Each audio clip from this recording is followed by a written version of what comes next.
Yeah, well, I was born in Guyana in South America. My foreparents are from India, but that's been a long time ago. I mean, it has little relevance now. And I moved up with my family to Canada, and now, that was in my teenage years, so I've lived in Canada for about 34 years or so. And now I'm the father of 4, and I'm also a grandfather. How did you get into Dawah? When I was in Canada for the first time, I was visited a lot by Christian missionaries Okay. knocking on my door to. Were these Jehovah's Witnesses or? There were Jehovah's Witnesses and others. Okay. Each, of course, had a slightly different message, but the dynamics are the same. They would come, they would raise questions, especially Jehovah's Witnesses were trained. They knew what questions to ask and so on. So I had to have the answers for them, so I would read books by Sheikh Ahmed Deedat to try to prepare for the next meeting. And eventually I found that they were not interested in coming back to me, and because obviously they couldn't answer my questions. And then I thought that if we have something that is so solid and foolproof, then why don't we offer it to others as they themselves are offering to our doors? And that propelled me to get more active in Dawah. And Jehovah's Witnesses are quite a different kind of Christians from your evangelical Christians or Roman Catholics. Yes. How would you tailor your Dawah towards them? Well, let's see in what way they are different. The main difference is that they interpret the Bible to mean that Jesus is not God, but he's A God. you say? A God, yeah. because the passage in John 1:1 can be interpreted in this way, that he's divine, but not the God, not the divinity himself. So in that case, they reject the Trinity, and they accept Jesus as, on some interpretations, he's the Archangel Michael, who has come down now to earth in human flesh, and they say that he is the firstborn of God's creation. And through him, God created everything else. So he's still the creator of the world, and still the Son of God, but not God himself. They make that distinction. So where do they get this belief from? Would you say they're closer to the New Testament than, say, the Orthodox Christian? Yes. In this case, they're closer to the New Testament in that, of course, to some parts of the New Testament, because various parts of the New Testament can be interpreted differently. There are different influences and different schools of thought that are represented in the New Testament, but they are following that the presentation, like the highest Christology possible in the New Testament, which places Jesus between God and man, and as the creator of the universe, as the agent of God. What evidence do they have for Jesus being the firstborn of all of God's creation? Say again? The proof for that? Yes. There are two main ones. One is in Colossians, and I can look up the verse if you're interested, where it says that he's the firstborn of creation. Okay. And the other one is in the book of Revelation. I believe that's in chapter 3, verse number 14. I'll start up my laptop as we're speaking, and by the time it comes up, I can look up the reference. How would you invite them to Islam? How would you? So that was your original question. Well, in inviting them to Islam, I would take the view of, I would try to explain to them how this high Christology came about. I would go into, deconstruct the development of the Gospels to show that the earlier view was not that. There was an earlier view in which Jesus was a human being, and that the view of Jesus evolved over time. And we can trace the evolution by seeing that in the earlier Gospels, Jesus appears to be very human. In the later Gospels, he appears to be somewhat divine, somewhere between God and man. So, because Sheikh did that, he did not speak on this alien high Christology of Jesus. So when was it, in your point of life, in which you decided to go just beyond the surface meaning of the text, but look at more critically? Yeah, actually, it wasn't a conscious decision. When I in my undergraduate study, I wanted to study something related to religion, because I used to study accounting previous to that. And I had very little interest in accounting because I thought that my life should, serve a higher purpose than just simply like keeping records. Not that that is unimportant, but it just didn't seem important enough for me, for my life. So I wanted to do work for the religion of Islam, and so yes, thank you. So I started taking courses related to religion through the university there, Laurentian University, and yes, I see I have it. Thanks. And when I studied the New Testament, this is standard fare in many universities. That this is what you study. You learn that the Gospels are different one from another, and that there is a lower Christology, there's a high Christology. So all of this was depicted in these studies. But there's only so much that you learn from courses that you're taking, because the courses are designed with certain purposes in mind, but you may have your own purposes. And to satisfy my own purposes, I had to go into more depth. So I began to acquire books and study them, dealing with this sort of development. It turns out that there are many books available in the field, dealing specifically with this question of the development of Christology and how it is reflected in the Gospels.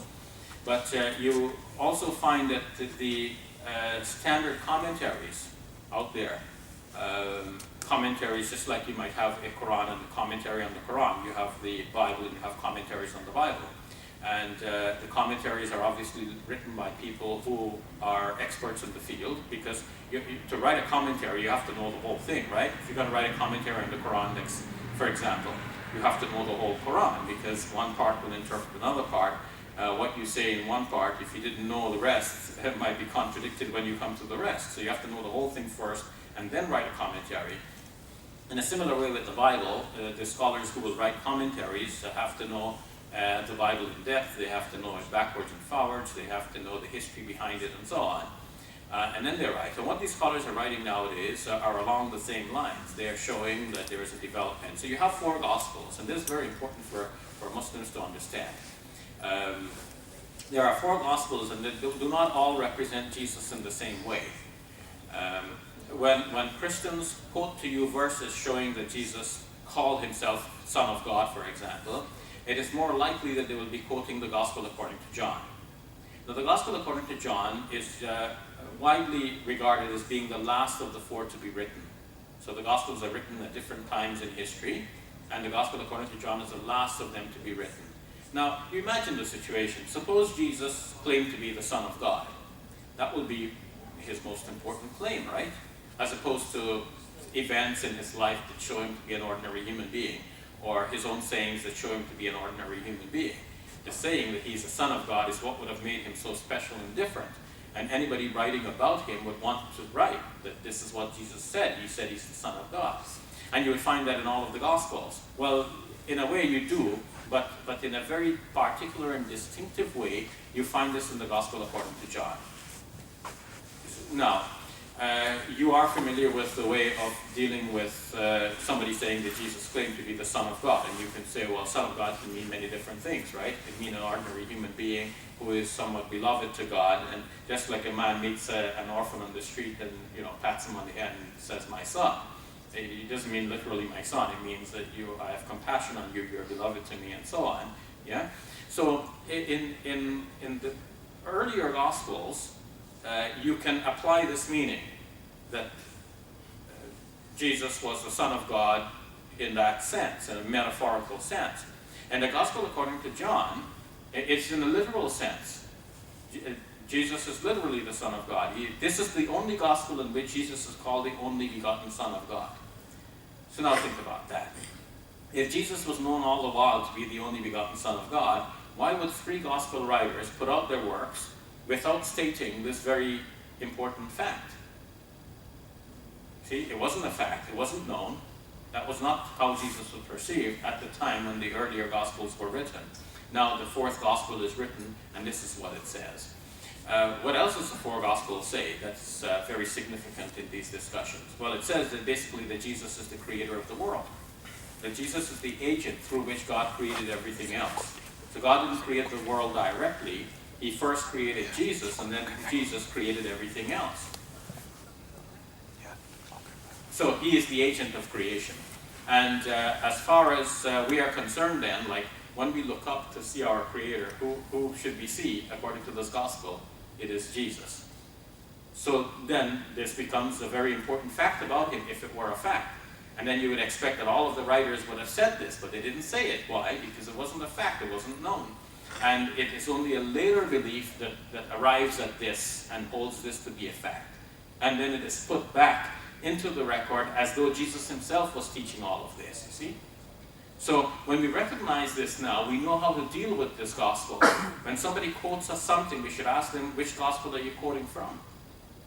And if they say the gospel according to John, your eyes should light up and you could say, well, that's exactly what we expected. Because it is the gospel according to John that raised Jesus in this way, improved his status, and that's not the original Jesus. So what might they quote you? They might quote you a verse from John chapter 3, verse 16, which says, "For God so loved the world that he gave his only begotten Son, that whosoever believes in him should not perish, but have everlasting life." So, John. It is from John's gospel that we have that Jesus said, "Whoever has seen me has seen the Father." This statement can lead to the idea that Jesus is the Father himself. Some people may have had that idea, that Jesus is the Father himself. But where does this idea link back to? It's the gospel according to John. There's a statement that Jesus said, "I and the Father are one." And now we can have a discussion about what is meant by one. Does it mean one team, or does it mean one person? What does it mean exactly? But before we even get to there, where is the statement coming from? The gospel according to John. And since this is the last of the four gospels to be written, we see that this is the developing story, it's not the original story.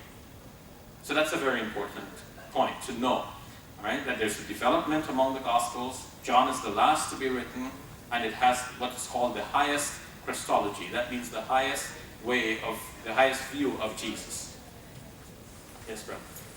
Dr. Ali, so do you mean sometimes with interactions with some of our Christian brothers and sisters, I've heard them say in response to that argument, I've not put it as well as that, but actually the early churches had access not only to John's Gospel, but they would have maybe all four and letters of Paul, and it was all taken together, and we can't take John out of context. But are you saying they wouldn't have had it because John was written after a while, right? Yes, precisely. So the question is that when we talk to our Christian friends, they will say that we can't interpret one by itself because the church would have had all of these documents together. And as the brother already discerned, it is not the case that the church had it all together right from the very beginning. The New Testament, which is that part of the Christian Bible that deals with Isa alayhi salam and his disciples and the message that they preached and so on, that part of the Bible consists of 27 individual smaller writings. They have to be small because there are 27 of them, right? So the 27 documents are a varied collection. Some are letters that people wrote, some influential early Christians or disciples of Jesus or disciples of disciples wrote letters sometimes to a friend, sometimes to a Christian congregation, and that letter might have been read in the churches and later on was collected as an important piece of teaching regarding their faith. And that collection now is what we have as the New Testament, comprising the 27 smaller works. Among the 27, 4 works are more central, and they come at the beginning. They're called Gospels, and there are 4 of them. Each Gospel, in its own way, depicts the life and teachings of Isa alayhi salam, but told from the point of view of the narrator here, of the Gospel writer. The Gospel writer, each wrote in a separate area. It was traditionally said that Mark was written at Rome, Matthew was written at Antioch, Luke was written at Caesarea, and John was written at Ephesus. So 4 different places. So the people at Rome would have only been reading Mark, especially since Mark was the first gospel, and there was only one gospel until the second and third would have been written. some like a decade or a decade and a half later. So for a whole decade, the church only had that one gospel, but they might have had others which did not survive.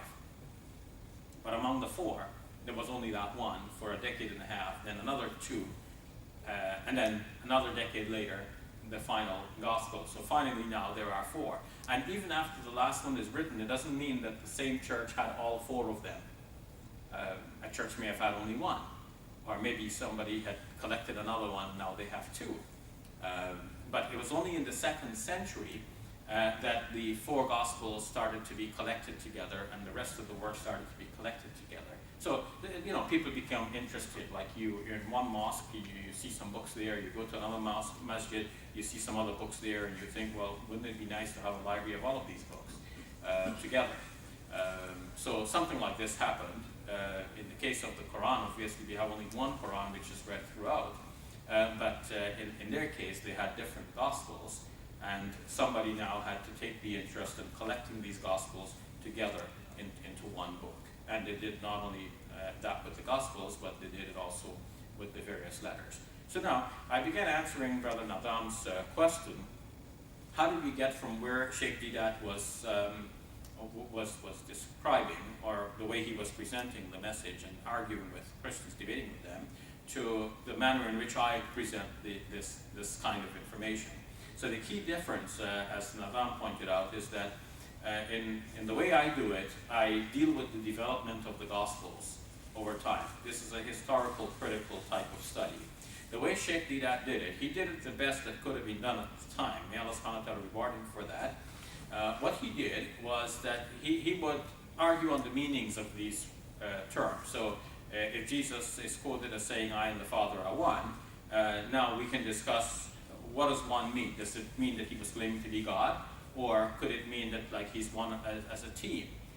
Didn't it also say that the disciples were all one with Jesus? So does that, if Jesus is God and the disciples are one with him, then being one, if being one makes you God, well then the disciples would be God as well.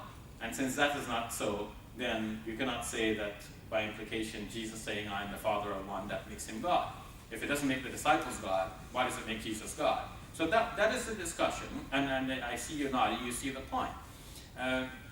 But there's a limitation to that argument, because the Christians will find 1, 2 things, 3 things, and you always have to keep explaining the 1 and the 2 and the 3 and so on. And after a while, the Christian starts to feel that you are just trying by some way possible to avoid the implication of all of these verses taken as a whole. Because the whole presentation of Jesus in John's Gospel, really, taken as a whole, would place him above a human being. Because it says that nothing was created except by him, and so on. So when you take that whole big picture into consideration, it looks like the Gospel according to John is not the way Muslims would expect a Gospel about Jesus, from whom be peace to be. And Sheikh Didat knew that.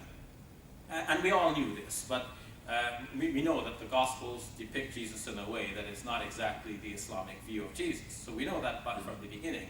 But the point of that exercise was to see if we could convince our Christian friends that they do not need to interpret that document to make it mean that Jesus is God. But as I said, that argument has some limitations. I find that it is more effective now to take the modern historical critical view of the Gospels and to show that there is this development. Because when we do that, we are in league with actually high levels of Christian scholarship. Now, you can see the implications of this kind of scholarship when we talk about this development among the Gospels and so on. Conservative scholars resisted this for a long time. They denied that this was happening. Because when we show that the Gospel according to John is different from the others, and that Jesus is being blown out of proportion, like he's being photoshopped from one Gospel to another, he's looking better in the later Gospels, obviously conservative scholars would not welcome that suggestion at all, because it means that people were playing hard and fast with the information regarding Jesus. But little by little, one after another, the scholars who studied the issue. Sometimes they might have studied it to try and refute it and prove that it's wrong. They come to be converted to that understanding. Most recently, I've been reading a book which compiles some essays from a variety of conservative scholars. One of them is Darrell Bock. And I became interested in Darrell Bock because recently I debated with a certain James White. He's from the United States, but we met and debated in South Africa recently. And following our debates, he circulated a piece of writing in which he's saying that Shabir is only quoting liberal radical scholars regarding these issues, and he should quote scholars like these. And he listed a few scholars. One of them is Darrell Bock. Well, Darrell Bock, in his essay in the book entitled Rethinking the Synoptic Problem, I'll explain what is meant by synoptic problem in a moment. He has accepted that the earliest gospel is the gospel according to Mark, and that Matthew and Luke copied from Mark, but they also, in their own way, I hesitate to say modify the information, because I don't want to impose my own terminology in what he said, and I don't remember precisely at the moment how he said it. But what I found interesting about this, to read Darrell Bock's discussion of this, is that he is one of those who became slowly converted. See, now let me explain what is a synoptic problem, and you'll understand what I mean by converted and why this is so important. I've already said that the Gospel according to John is the last of the four to be written, right? And I've shown you that it says things which the others do not say. Important things about Jesus, which show Jesus to be of very high stature, greater than a human being, between man and God, creator of the world. Yeah. Sorry to interrupt you. You may have said it before, but you said the chronology is John is the last, but what kind of period are we talking about? Is it 20 years, 30 years? Okay, sure. I'll mention something about the chronology. So time frame. John is the last, but how late? Okay, so it is generally believed that Jesus was crucified around the year 30. I know Muslims have a different view of the crucifixion, but at least we agree that there was an event, right? So the crucifixion event is said to have occurred around the year 30. We're now 2013, right? So go back close to 2,000 years, the year 30, crucifixion. The Gospel according to John is said to be written by modern biblical scholars, said to be written around 90 to 100. So that means some 60 to 70 years after Jesus, on whom be peace. So now, before the Gospel according to John, three others were written: Matthew, Mark, and Luke. At least the three that we have now. Many others too that we don't really know about, but of the four that are in the Bible, we have the Gospel according to John last, and before Gospel according to John, another three. And they're given first as Matthew, second as Mark, third as Luke. I mentioned the term synoptic gospels. Synoptic means seen together. Synoptic, seen together. These three gospels are not only very different from the Gospel according to John, but they're very similar to each other in their basic outline and the way in which they narrate the stories about Jesus. So event after event, you can see that the same event in the life of Jesus is similar across the three. Sometimes it's only found in two, and sometimes in the other two, and sometimes in all three. And the wording is quite similar in the way that an event is depicted. Now, scholars, looking carefully at the Gospels and the history of their composition and so on, eventually came to the idea, or to the conclusion, that there must be a literary relationship between these three Gospels. Now, in the case of the Quran, as you know, as far back as we're looking into Islamic history, we see that people were memorizing the Quran word for word and reciting it precisely and exactly. But there was no such tradition among the Christians. So how do you get the same wording used to narrate certain events between the Gospels? It's come to the extent that sometimes there is what is referred to as a parenthetical remark. You know, when you're describing something and a thought suddenly occurs to you, so you break what you're describing, you insert a comment, and then you continue after that with the same original thought. So you have a parenthetical kind of insertion. you find sometimes that the same parenthetical insertion is there in the three Gospels across. So this close parallel between the Gospels convinced the scholars that there is a literary relationship between these three Gospels. Either the three are copied from a single source, or somehow some of these copied from each other. So what is called the synoptic problem is the problem of how do we decide who copied from whom? In which way did the information flow? So a common solution to the synoptic problem, one which has now become widely accepted, is that Mark became the source for Matthew and Luke. Matthew and Luke copied Mark. 5 minutes more? Okay, then I have to end with this point and take your questions. So Matthew and Luke copied Mark. What does this mean for our Dawah? When we look carefully at the incidents in the life of Isa alayhi salam, we see that the incident is depicted one way in Mark. And then when we go to Matthew and Luke, we see that the image of Jesus has improved now. Just like we saw that the image of Jesus in John's Gospel is all the way up there, now we see that it's getting there. So if we start with Mark and we end up with John, we see that Jesus has gone from here to, like, his head is going through the roof. And in Matthew and Luke in between, we see that Jesus is midway. He's getting there, but it's not quite there. So, for example, if in Mark's Gospel, Jesus on an occasion is said to have healed many people, in Matthew and Luke it says he healed them all. If in Mark it is clear that Jesus had some kind of limitation in his knowledge or in his power, in Matthew and Luke, the story is somehow improved so that it doesn't appear anymore that Jesus had this limitation. So one can argue from Mark that, look, he had a certain limitation here, but in Matthew and Luke, either the story is not there or it's been modified. For example, on one occasion, it is said in Mark's Gospel that Jesus tried to heal a blind man, and he did this by putting some, like a mud paste on his eye or something like this, or some spittle. I don't remember the exact details now. But in any case, he applied this healing method, and he asked the man, "Can you see now?" And the man says, "I see people like trees moving." So that means he didn't quite get his sight back, right? And then Jesus did it one more time, and then the man got his sight back. So this, you might say, is a kind of a two-stage healing. Whereas if you would expect that if God is doing it, it would be kind of like instantaneous, right? So this story did not fit very nicely with Matthew and Luke, so they omitted this story. On another occasion, you find that Jesus was going along in a crowd, and a woman came and touched him from behind, touched his cloak rather, and the woman was healed of her disease. And Jesus turned around and asked, "Who touched me?" Because he felt the power going out of him. But that would seem to indicate that he didn't know where his power went. In Matthew's Gospel, the story is improved so that Jesus knows exactly who it is.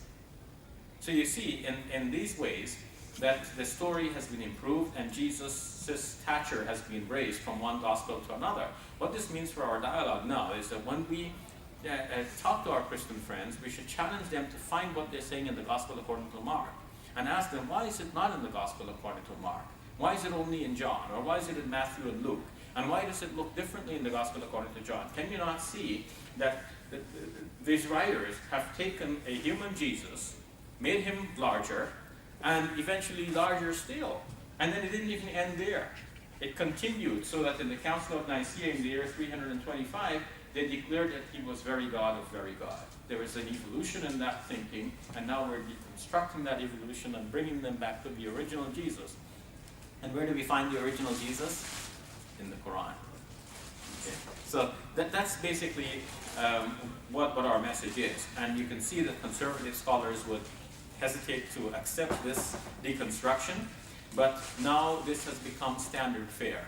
Like you go to a major bookstore, you buy a commentary, like you buy the Cambridge commentary on the Bible, or Oxford commentary on the Bible, and you will find that this is the basic presupposition that they're operating under, that Mark was written first, Matthew and Luke copied Mark, John was written last.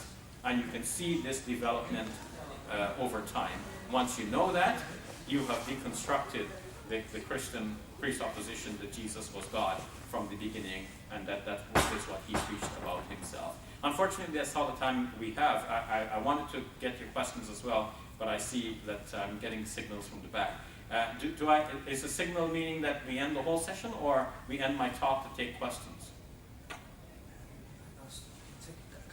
Take a couple of questions? Yeah, about 5 minutes. Yeah, just to let you know, we actually started with questions because people were late in arriving, so the few who were here had the chance to ask their questions, and we actually started by addressing questions. But yeah, a few more minutes, very quickly. Is there, yes, a question?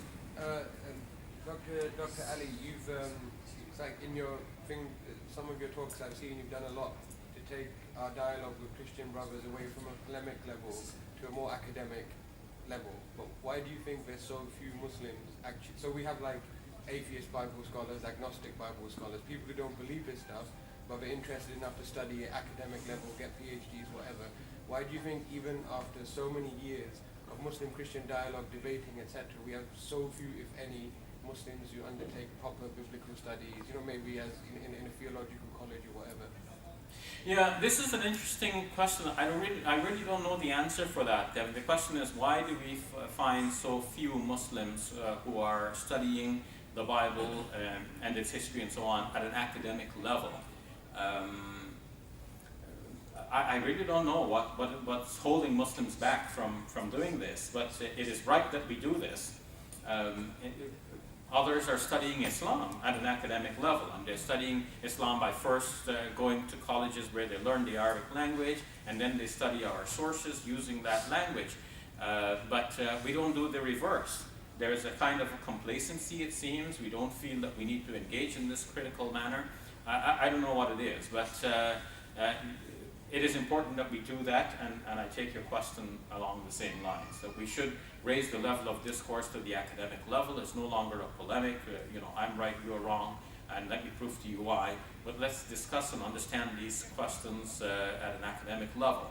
And to be able to do that, we have to ourselves apply ourselves to learn that information, and then be willing to discuss it with others. Any other question? One last question, let's say.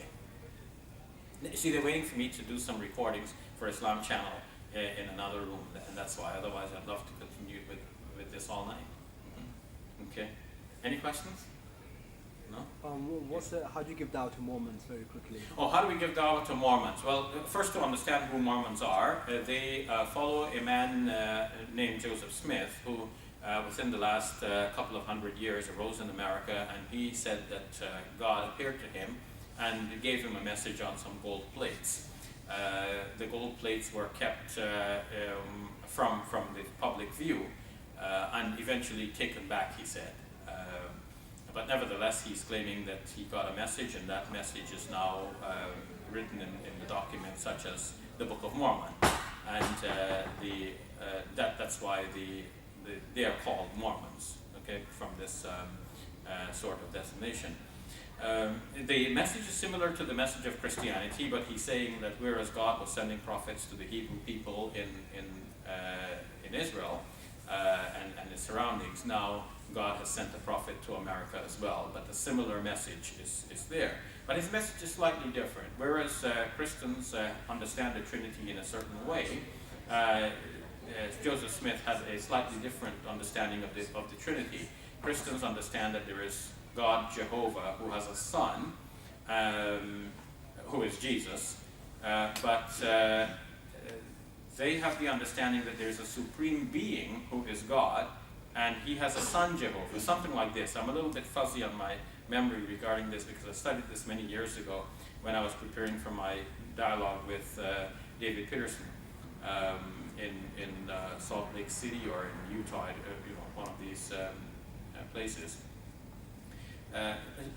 So they have a slightly different understanding. They also hold to the Bible.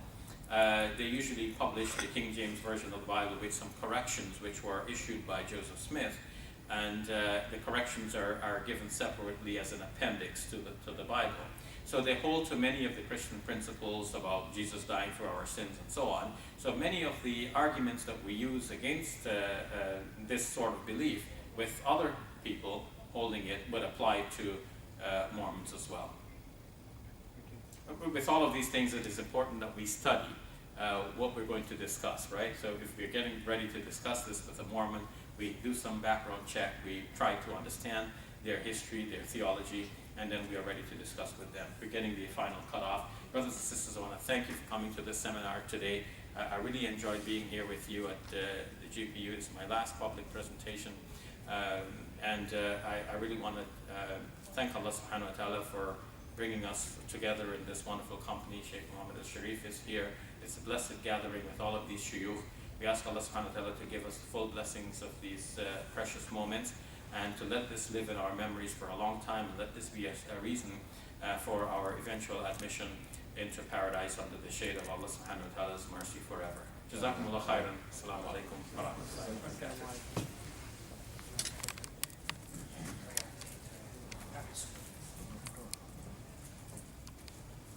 So I didn't get a chance to look up those verses now.